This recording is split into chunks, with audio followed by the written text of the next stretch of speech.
जय श्री राम, हर हर महादेव। दोस्तों, वैकुंठ का शाब्दिक अर्थ है जहां कुंठा न हो। कुंठा यानी निष्क्रियता, अकर्मण्यता, निराशा, हताशा, आलस्य और दरिद्रता।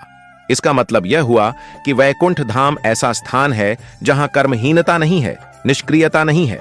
कहते हैं कि मरने के बाद पुण्य कर्म करने वाले लोग स्वर्ग या वैकुंठ जाते हैं। हालांकि वेद यह नहीं कहते हैं कि मरने के बाद लोग स्वर्ग या वैकुंठ जाते हैं। वेदों में मरने के बाद की गतियों के बारे में उल्लेख मिलता है और मोक्ष क्या होता है इस पर ही ज्यादा चर्चा है। खैर, हम आपको पुराणों की धारणा अनुसार बताना चाहेंगे कि वैकुंठ धाम कहां है और वह कैसा है। इससे पहले दोस्तों, आपसे मेरा यह अनुरोध है कि सनातन धर्म के प्रचार और भगवान श्री हरि विष्णु का आशीर्वाद पाने के लिए वीडियो को सब्सक्राइब अवश्य कर ले। दोस्तों सबसे पहले यह जान लेते हैं वैकुंठ धाम कहां है। दोस्तों, हिंदू धर्म के अनुसार कैलाश पर महादेव, ब्रह्मलोक में ब्रह्मदेव बसते हैं। उसी तरह भगवान विष्णु का निवास वैकुंठ में बताया गया है। वैकुंठ लोक की स्थिति 3 जगह बताई गई है: धरती पर, समुद्र में और स्वर्ग के ऊपर। वैकुंठ को विष्णु लोक और वैकुंठ सागर भी कहते हैं। भगवान श्री कृष्ण के बाद इसे गोलोक भी कहने लगे।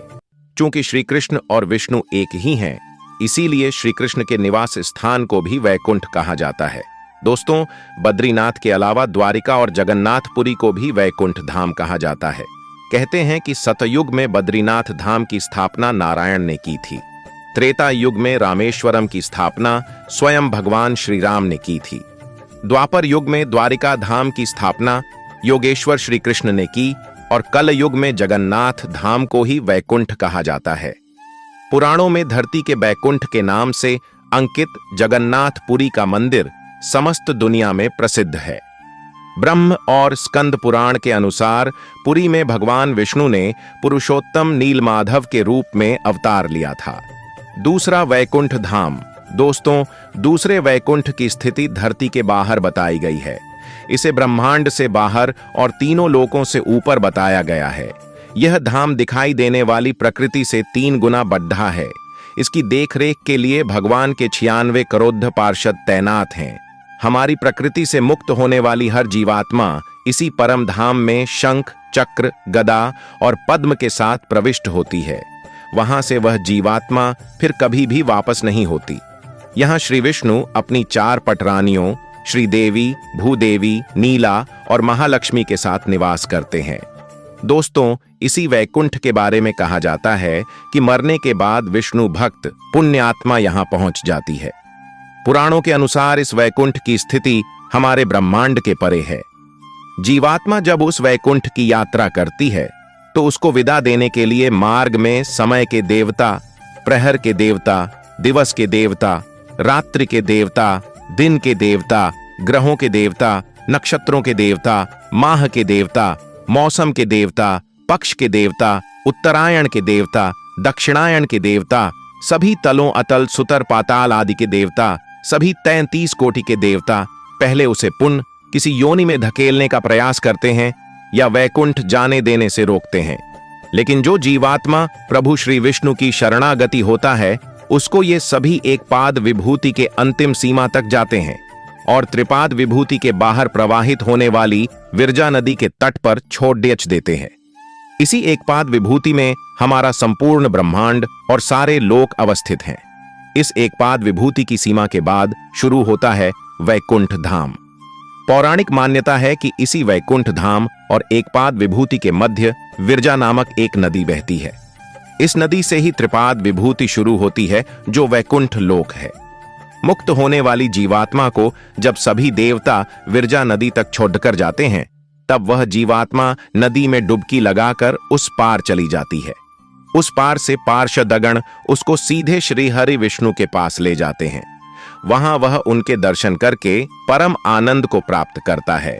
इस प्रकार त्रिपाद विभूति में ही वह जीवात्मा सदा के लिए स्थापित हो जाती है। पुराणों में इस वैकुंठ धाम का बड़ा ही रोचक चित्रण किया गया है। वैकुंठ धाम की महिमा श्री कृष्ण भगवान अर्जुन से गीता में कहते हैं, हे अर्जुन, अव्यक्त अक्षर इस नाम से कहा गया है। उसी अक्षर नामक अव्यक्त भाव को परम गति कहते हैं। तथा जिस सनातन अव्यक्त भाव को प्राप्त होकर मनुष्य वापस नहीं आते, वह मेरा परम धाम है। दोस्तों, गीता अध्याय 8 श्लोक संख्या 21 में अंकित है। तीसरा, वैकुंठ धाम। दोस्तों, भगवान श्री कृष्ण ने द्वारिका के बाद एक और नगर बसाया था जिसे वैकुंठ कहा जाता था। कुछ इतिहासकारों के मुताबिक अरावली की पहाड़ी श्रृंखला पर कहीं वैकुंठ धाम बसाया गया था, जहां इंसान नहीं सिर्फ साधक ही रहते थे। भारत की भौगोलिक संरचना में अरावली प्राचीनतम पर्वत है। भूशास्त्र के अनुसार भारत का सबसे प्राचीन पर्वत अरावली का पर्वत है।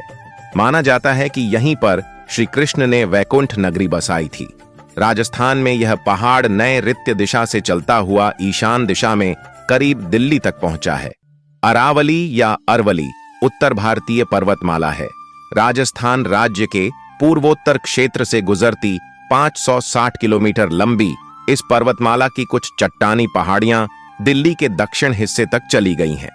अगर गुजरात के किनारे अर्बुद या माउंट आबू का पहाड़ उसका एक सिरा है, तो दिल्ली के पास की छोटी छोटी पहाड़ियां धीरज दूसरा शिरा। दोस्तों, अब जानते हैं वैकुंठ और परम धाम में अंतर। परम धाम कहते हैं कि परम धाम में जाने के बाद जीवात्मा सदा के लिए जीवन और मरण के चक्र से मुक्त हो जाती है। यह धाम सबसे ऊपर अर्थात सर्वोच्च है। निरंतर अक्षय सुख की अनुभूति होती रहती है। यह धाम स्वयं प्रकाशित है। यहां न सुख है और न दुख, यहां बस परम आनंद ही है। वैकुंठ धाम मान्यता है कि इस धाम में जीवात्मा कुछ काल के लिए आनंद और सुख को प्राप्त करती है, लेकिन सुख भोगने के बाद उसे पुण्य मृत्यु लोक में आना होता है। इस स्थान को स्वर्ग से ऊपर बताया गया है। वैकुंठ के ऊपर कैलाश पर्वत है। वैकुंठ को सूर्य और चंद्र प्रकाशित करते हैं। यहां गौर करें तो यह विष्णु का बद्रीनाथ धाम हो सकता है। दोस्तों, हिंदू धर्म के अनुसार भगवान श्री विष्णु के धाम को वैकुंठ धाम कहा जाता है। आपने 4 धामों के नाम तो सुने ही होंगे: बद्रीनाथ, द्वारिका, जगन्नाथ और रामेश्वरम। इसमें से बद्रीनाथ धाम भगवान विष्णु का धाम है। मान्यता के अनुसार इसे भी वैकुंठ कहा जाता है। यह जगत पालक भगवान विष्णु का वास होकर पुण्य, सुख और शांति का लोक है। श्री कृष्ण भगवान अर्जुन से कहते हैं, हे अर्जुन, जिस परम पद को प्राप्त होकर मनुष्य लौटकर संसार में नहीं आते, उस स्वयं प्रकाश परम पद को न सूर्य प्रकाशित कर सकता है, न चंद्रमा और न अग्नि ही, वही मेरा परम धाम है। गीता अध्याय 15 श्लोक 6। ब्रह्मलोक सहित सभी लोक पुनरावर्ती हैं, परंतु हे कुंती पुत्र, मुझको प्राप्त होकर पुनर्जन्म नहीं होता, क्योंकि मैं कालातीत हूं और ये सब ब्रह्मादि के लोक काल द्वारा सीमित होने से अनित्य हैं। गीता अध्याय 8 श्लोक 16। दोस्तों, वीडियो आपको अच्छी लगी हो तो लाइक और सब्सक्राइब अवश्य करें। धन्यवाद। जय श्री राम।